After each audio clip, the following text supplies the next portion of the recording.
Supreme কোর্টে DA মামলার শুনানি স্থগিত। শুনানির জন্য আরও সময় চাইল রাজ্যের হয়ে সুপ্রিম কোর্টে সওয়াল করেন অভিষেক মনু সিংভি। অন্যদিকে মামলাকারীর আইনজীবী তাদের বক্তব্য ছিল যে পুরো মহার্ঘ ভাতা যা বকেয়া রয়েছে তা দেওয়া হোক। হাজার হাজার মামলাকারী তারা ডিএর অপেক্ষায় রয়েছেন। এই মর্মে মামলাকারীর তরফে আইনজীবী সওয়াল করেন। এই রকম একটা অবস্থায় এই যে ডিএ মামলার শুনানি তা স্থগিত রাখলো সর্বোচ্চ আদালত।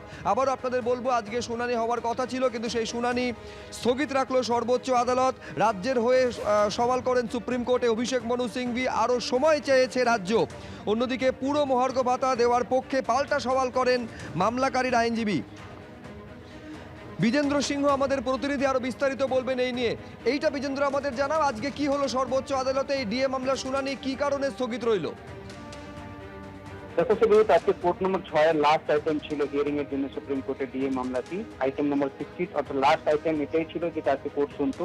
ঠিক 4টের কিছু আগে যখন কোর্ট লাস্ট আইটেম কল করলো আইটেম নম্বর 60, তখন অভিষেক মনু সিংভি রাজ্য সরকারের হয়ে অ্যাপিয়ার করে তিনি বলেন কি আজকে সোমবারে তিনি মামলা রাখা হয়েছে, এটা একটা দীর্ঘ শুনানির প্রয়োজন রয়েছে। যেহেতু 4টের সময় কোর্ট উঠে যায়, তার আগে তিনি বলছিলেন কি সোমবার না দিয়ে অন্য কোনো দিনে যদি দেওয়া হয় তাহলে লম্বা আর্গুমেন্টগুলোর জন্য একটা সুযোগ রয়েছে। যেহেতু শুনানি এটাতে লাগবে, সময় লাগবে, তাই তিনি বলেন কি এটাতে অন্য একটা ডেট ফিক্স করা হোক, সেটার জন্য তারা রেডি রয়েছেন। তিনি এটাও বলেন যে যদি প্রয়োজন হলে আজকেও আর্গুমেন্ট স্টার্ট হলে তিনি রেডি রয়েছেন, কিন্তু তিনি অনুরোধ করেন কোর্টের কাছে কি সোমবারের দিন না দিয়ে অন্য কোনো দিন যদি দেওয়া হয় তাহলে দীর্ঘ শুনানির একটা জায়গা থাকবে, তারা বক্তব্য রাখতে পারবেন। এবং তখন পিএস পাটওয়ালিয়া, যিনি যারা কর্মচারী যারা মামলা করেছেন তাদের হয়ে অ্যাপিয়ার করছিলেন, তিনি জানান কি একটা তথ্য এটা মানতে হবে যে পুরো দিয়ে তাদেরকে দিতে হবে, যেহেতু অলরেডি যে অর্ডারগুলো রয়েছে তাদের পক্ষে রয়েছে।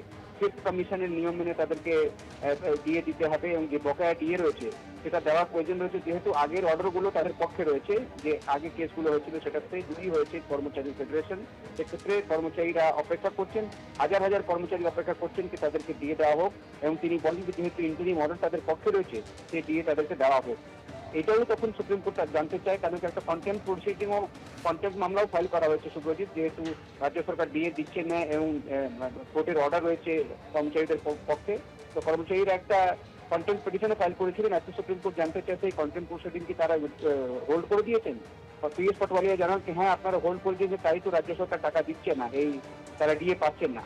তখন সুপ্রিম কোর্ট বলে কি ঠিক আছে, এটাতে দীর্ঘ শুনানি হবে, অন্য দিনে এটার কোনো হিয়ারিং এর ডেট তারা দেবে না। তখন একজন আইনজীবী যিনি কোর্টে উপস্থিত ছিলেন তারা জিজ্ঞেস করেন কি এই বছরে কি কোনো ডেট পাওয়া যাবে নাকি পুজোর আগে কোনো ডেট পাওয়া যাবে।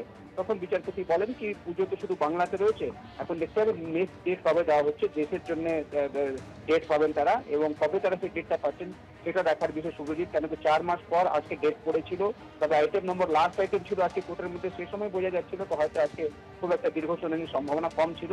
4টের কিছু আগে যখন কোর্ট উঠে যাচ্ছিল তখন আইটেম নম্বর 60 হিয়ারিং এর জন্য ডাকা হয়, এবং হিয়ারিং এর সময় প্রথমেই অভিষেক মনু সিংভি রাজ্য সরকারের হয়ে অ্যাপিয়ার করে তিনি বলেন কি যেহেতু এটা একটা দীর্ঘ শুনানি লাগবে, সোমবারে না দিয়ে অন্য কোনো দিন যদি দেওয়া হয় তাহলে ঠিক হবে। তিনি এটাও বলেন যে যদি কোর্ট আজকে অর্ডার করে তারা আজকেও তারা আর্গুমেন্ট স্টার্ট করতে পারেন, কিন্তু যেহেতু আজকে সময় নেই তাই একটা অন্য ডেট ফিক্স করা হোক, এই কথা অভিষেক মনু সিংভি আজকে কোর্টের কাছে রেখেছেন। এবং তার বক্তব্যের পরই পিএস পাটওয়ালিয়া, যিনি কর্মচারীদের তরফ থেকে অ্যাপিয়ার করছিলেন, বিকাশ রঞ্জন ভট্টাচার্য তিনিও কর্মচারীদের হয়ে অ্যাপিয়ার করছিলেন, তারাও অনুরোধ করছিলেন কোর্টের কাছে যে যেহেতু আগে রায় তাদের পক্ষে রয়েছে, ফিফথ কমিশনের নিয়ম মেনে সব দেওয়া হোক তাদেরকে দিয়ে, সেটা ইমিডিয়েটলি তাদেরকে দেওয়া হোক, এবং হাজার হাজার কর্মচারী ওয়েট করছেন এটার জন্য, সে কথাও পিএস পাটওয়ালিয়া বলেন। দুপক্ষের বক্তব্য শোনার পর আজকে হিয়ারিং এডজার্ন হয়ে গেছে সুব্রজিৎ।